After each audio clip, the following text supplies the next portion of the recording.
আজকে আমরা নতুন একটি বিষয় নিয়ে আলোচনা করব। বিষয়টি হচ্ছে মৃত্যু ভয় জয় করুন। এতক্ষণ ধরে আমরা যে মেডিটেশন করলাম, ভয় থেকে মুক্তির মেডিটেশন করেছি। এখন বলতে চাচ্ছি মৃত্যু ভয় জয় করুন। মৃত্যু ভয় মানুষকে দুর্বল করে। মৃত্যু ভয় মানুষকে নিষ্কর্ম করে। মৃত্যু ভয় মানুষের আয়ু কমে। এরপরেও মানুষ মৃত্যুকে ভয় পায়, কারণ মানুষ নরকে যেতে চায় না। মানুষ নরকে যেতে চায় না, এই জন্য মানুষ মৃত্যুকে ভয় পায়। স্বর্গ নরক বলে একটা তত্ত্ব আছে। এই তত্ত্ব যারা বিশ্বাস করেন তারা যেমন মৃত্যুকে ভয় পাচ্ছেন,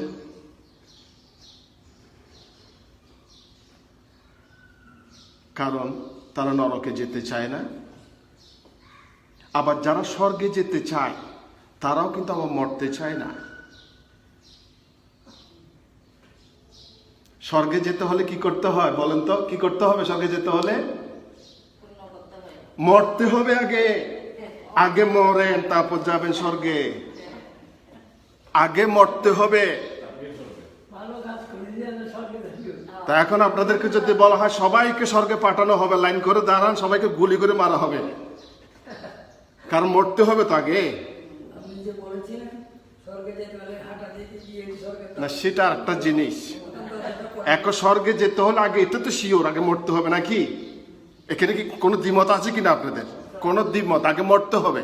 তো কাউকে আপনাদেরকে যদি বলা হয় আমরা লাইন করে দাঁড়ান, সবাইকে স্বর্গে পাঠানো হবে, গুলি করা মানে রাজি হবেন? রাজি হবেন না। কারণ হচ্ছে এই যে স্বর্গ নরক, জন্ম মৃত্যু, এগুলো নিয়ে মানুষের একটু ধোঁয়াশা আছে। মানুষের একটু বিচার বিশ্লেষণ ক্ষমতা কম। এই জায়গাতে আমরা অনেক কিছু বুঝতে পারি না, আর কি বুঝার চেষ্টা করি না।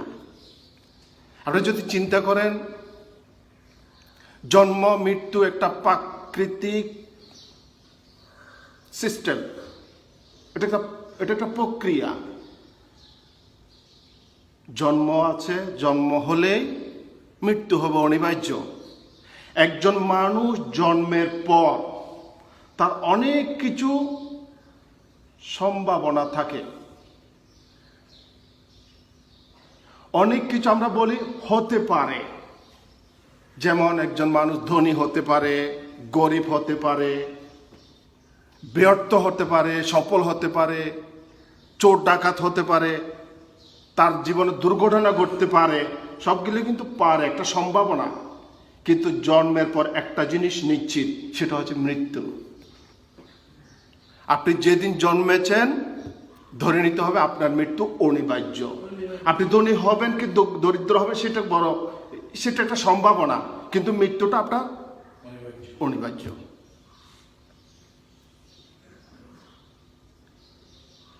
ম্যারাডোনা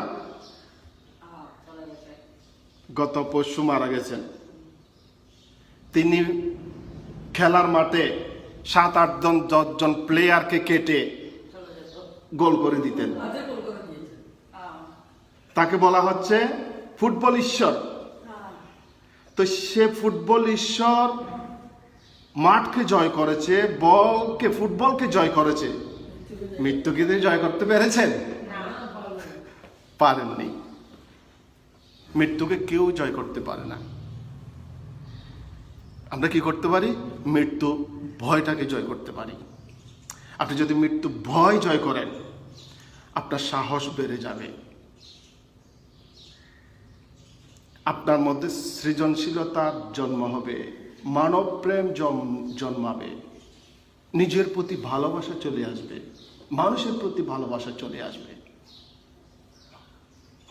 দেখেন আমাদের এই দেহটা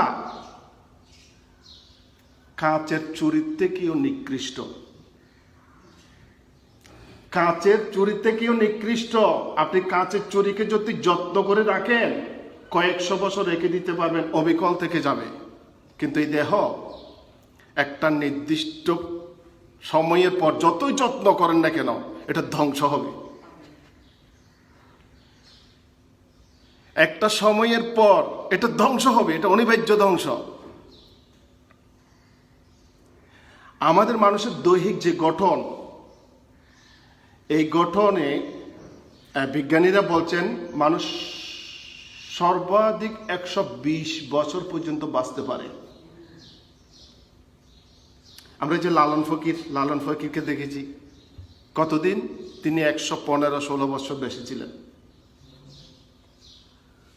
রাম ঠাকুর 120 বছর। এরকম কয়েকটা উদাহরণ আছে যারা দীর্ঘজীবী ছিলেন, কিন্তু মৃত্যু অনিবার্য। মৃত্যুর পরে দেহ কি হয়?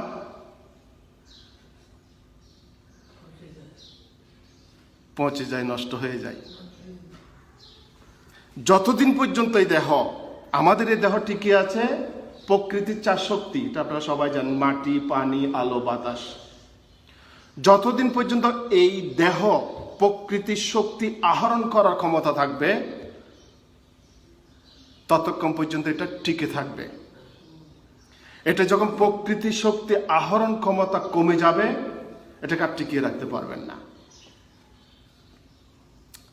তখন মৃত্যুটা অনিবার্য। এবং একজন মানুষ মারা যাওয়ার পর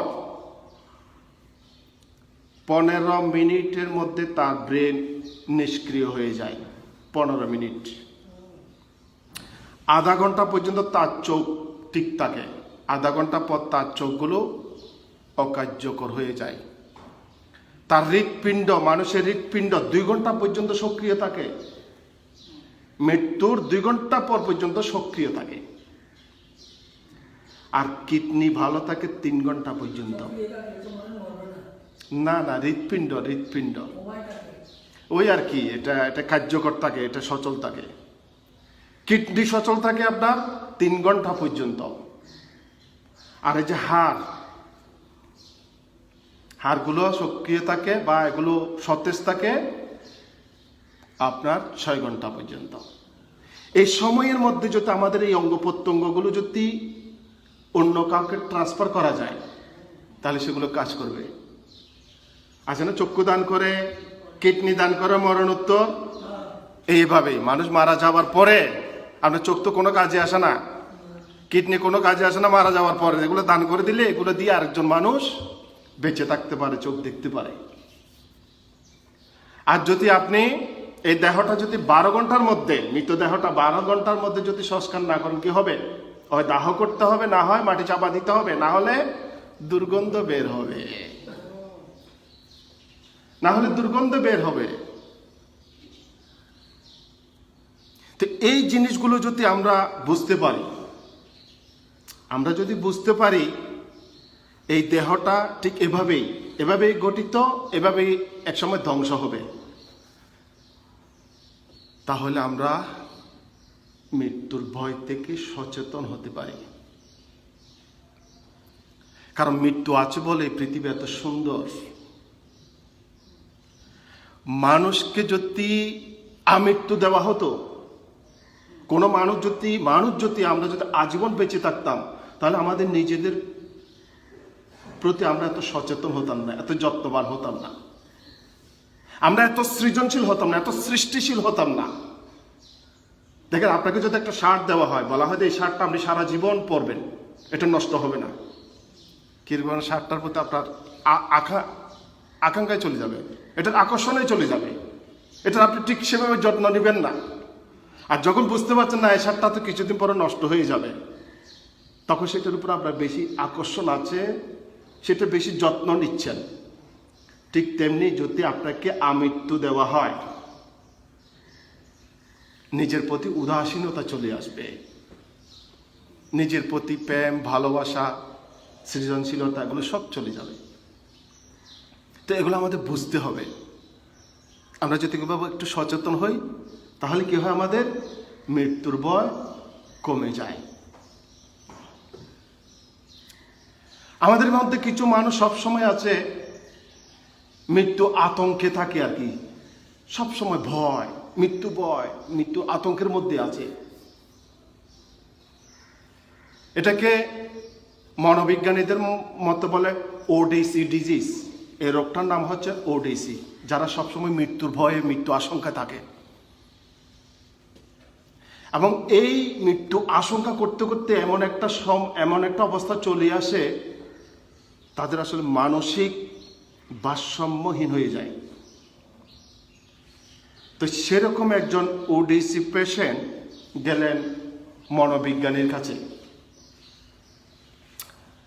তো মনোবিজ্ঞানীকে বলছেন, দেখেন, আমি প্রতিদিন রাত্রে শুইলে আমার মনে হয় আমার চোখের নিচে আজরাইল বসে আছে। আমি ঘুমালে আজরাইল চৌকি থেকে বের হয়ে আমাকে গলা চিপে ধরে মেরে ফেলে। আমি প্রতি রাত্রে এরকম আশঙ্কার মধ্যে থাকি, আমি ঘুমাতে পারি না, আমি অস্থির হয়ে থাকি। সারা রাত আমি ঘুমাতে পারি না, আমি চোখের উপরে উঠে বসে থাকি, ঘুমাতে পারি না, ভয় লাগে। শুইলেই আমি স্বপ্ন দেখে আজরাইল আসছে, ভূত আসছে, আমাকে গলা চিপে মেরে ফেলছে। এখন আমি কি করব বলেন? তো চিকিৎসক বললেন, দেখেন, আমরা তো যে ডিজিজ, এটার নাম হচ্ছে ওডিসি ডিজিজ। তো এটার জন্য আপনাকে 4 মাস কাউন্সেলিং করতে হবে। 4 মাস কাউন্সেলিং করতে হবে, সপ্তাহে 3 দিন আসতে হবে, এবং প্রতিদিন আপনাকে $50 করে দিতে হবে। অর্থাৎ সপ্তাহে যদি 3 দিন আসে, কত? $150। সপ্তাহে $150 হলে মাসে কত? $600। 4 মাসে $2400। তো এত কথা শোনার পরে সেই পেশেন্ট এই যে ডাক্তার চেম্বার থেকে বের হয়ে আর আসেননি। এত টাকার চিকিৎসা আর হয়নি, আসেননি। বহুদিন পর চিকিৎসকের সাথে তার দেখা। কিরে, তোমার কি ওডিসি ডিজিজ না তোমার ছিল, তুমি তো আর আসলে না? কথা, ডাক্তার সাহেব, আমার রোগটা আমি $10 দিয়ে শেষ করে ফেলেছি। হ্যাঁ, কিভাবে $10 দিয়ে? বললো, আমি হার্ডওয়্যার দোকানে গিয়ে একটা করাত কিনেছি, করাত কিনে আমার চোখের পাগুলো কেটে দিয়েছি।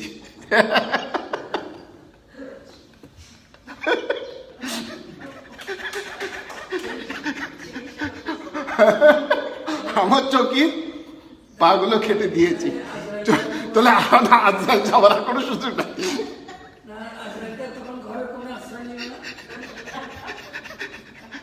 আর ওই রোগটা তো তার মনে, ওই রোগটা তো ছিল তার মনে। এখন মনের রোগটা সে দূর করতে পেরেছে, তার রোগটা ভালো হয়ে গেছে। কথাটা বুঝেছেন? তো এখন মৃত্যুর ভয় লালন করবেন, আবার দীর্ঘজীবী হওয়ার চেষ্টা করবেন, অনেকদিন বেঁচে থাকার চেষ্টা করবেন। জীবনে শান্তি কোথায়, সুখ কোথায়? আপনি ন্যাচারালি আপনি 60-70 বছর বেঁচে আছেন, জাস্ট এনাফ। আপনি দেখেন, দীর্ঘজীবী হওয়ার জন্য মানুষ কি করছে এখন? বাল্ব লাগাচ্ছে ভিতরে, বাইপাস সার্জারি করছে, কিডনি ডায়ালিসিস করছে। আপনি খবর নিয়ে জিজ্ঞেস করেন, তারা কি ভালো আছে? একজনও ভালো নেই, একজনও নেই। তাদের শারীরিক, মানসিক, আত্মিক কোথাও ভালো নেই। তো কেন জোর করে বেঁচে থাকার এই চেষ্টা? 80 বৎসরের উপরে বৃদ্ধ বিদ্যাকে জিজ্ঞেস করেন, আপনি কি আরো কিছুদিন বেঁচে থাকতে চান? কেউ বলবে না, না রে বাবা, আমার আর বেঁচে থাকার ইচ্ছে নেই, পারলে আমার মৃত্যু হোক। কারণ বার্ধক্য খুব কঠিন কঠিন সময়। আত্মিক, শারীরিক, মানসিক কোনো কিছুই নিজের মধ্যে থাকে না, কোনো কিছুই থাকে না, খুবই কঠিন। বিশেষ করে যারা বার্ধক্যকে ট্যাকেল দিয়ে চলতে শেখেনি, যারা বার্ধক্যকে নিয়ন্ত্রণ করে চলতে শিখেনি, তাদের জীবন খুবই কঠিন, খুবই কষ্টের, খুবই কষ্টের। কাজে জোর করে দীর্ঘজীবী হওয়ার চেষ্টা ত্যাগ করুন। জোর করে যদি দীর্ঘজীবী হতে চান, আপনি তার মানে কি আপনার দুঃখ কষ্টকে আপনি স্বাগত জানাচ্ছেন, আপনার দুঃখ কষ্টগুলোকে আপনি দীর্ঘস্থায়ী করতে চাচ্ছেন। কারণ আপনি দীর্ঘজীবী হতে চাচ্ছেন। দীর্ঘজীবী হতে হলে আপনার কি দরকার? অনেক অর্থের দরকার, অনেক সম্পদ দরকার, অনেক প্রেম ভালোবাসার দরকার। প্রেম ভালোবাসা অর্থ সম্পদ ছাড়া তো আপনার দীর্ঘজীবী হতে চাইবেন না।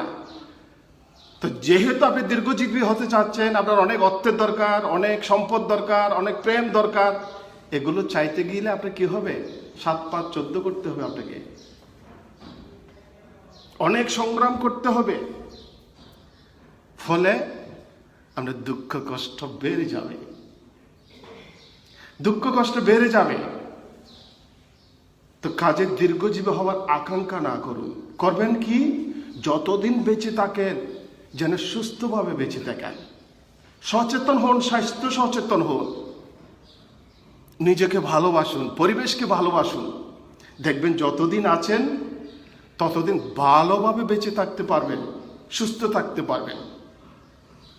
ওষুধ খেয়ে দীর্ঘজীবী হওয়ার কোনো প্রয়োজন নাই। ওষুধ নির্ভর কোনোভাবেই গ্রহণযোগ্য নয়, এটা কোনোভাবেই সুখী জীবন নয়।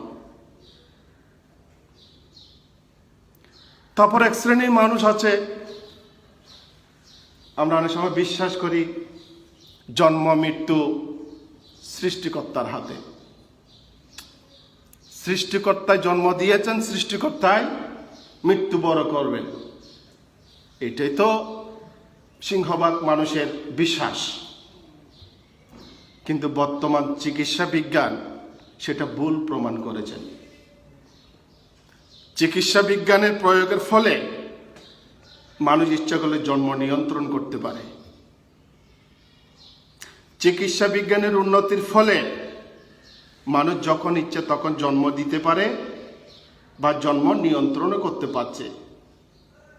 টেস্ট টিউবের মাধ্যমে বাচ্চা জন্ম দিচ্ছে না? দিচ্ছে না? তাহলে চিকিৎসা বিজ্ঞান প্রমাণ করেছে সৃষ্টিকর্তা নয়, মানুষের ইচ্ছাটাই হচ্ছে বড়, মানুষের আকাঙ্ক্ষাটাই হচ্ছে বড়। মানুষ যে কাজটি করতে চায় সে কাজটি করতে পারে।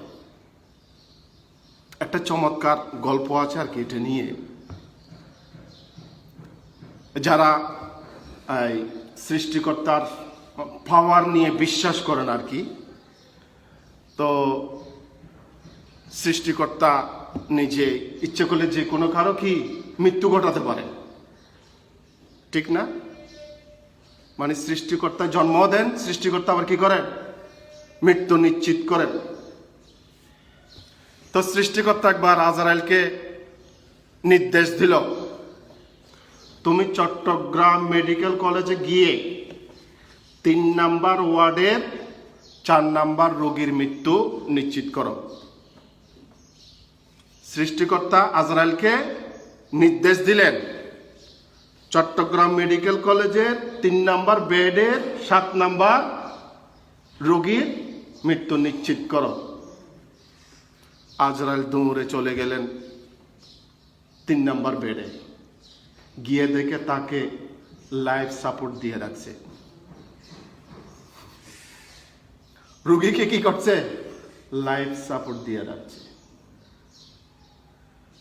সে অনেক চেষ্টা করেছে, তার মৃত্যু নিশ্চিত করতে পারছে না। ঈশ্বরকে গিয়ে বলেন, আমাদের পাওয়ার এখন আর কার্যকর করে না, আমাদের পাওয়ার কার্যকর করে না। যতক্ষণ পর্যন্ত তার আয়ু আছে, আয়ু শেষ না হওয়া পর্যন্ত আমাদের আর কিছু করার নাই। এখানে ডাক্তারে কি করছে? লাইফ সাপোর্ট দিয়ে ওনাকে টিকিয়ে রেখেছে। তো এগুলো আমাদের বুঝতে হবে। আসলে আমাদের এই যে জন্ম মৃত্যুর প্রক্রিয়াগুলো আমরা কিভাবে এগুলোকে আরো আরো বাস্তবমুখী করতে পারি, আর কিভাবে আমাদের জীবনটাকে আরো সুন্দর করতে পারি, এগুলো বুঝলে আসলে আমরা আমাদের জীবনটাকে আরো আরো পরিপূর্ণ করতে পারি। তো বিশ্বের সবচেয়ে সুখী মানুষ অজন ব্রহ্মকে একবার তার শিষ্য জিজ্ঞেস করেছিলেন, আপনি সবসময় এত হাসি খুশি থাকেন কিভাবে? তো অজন ব্রহ্ম বলেছেন, আমি ভয়কে জয় করেছি। তো অজন ব্রহ্মকে জিজ্ঞেস করেছিলেন, ভয়কে জয় করেছেন, আপনি কি মৃত্যু ভয় করেন না? তো অজন ব্রহ্ম বলেছেন, পৃথিবীতে কেউ কি অমর আছে?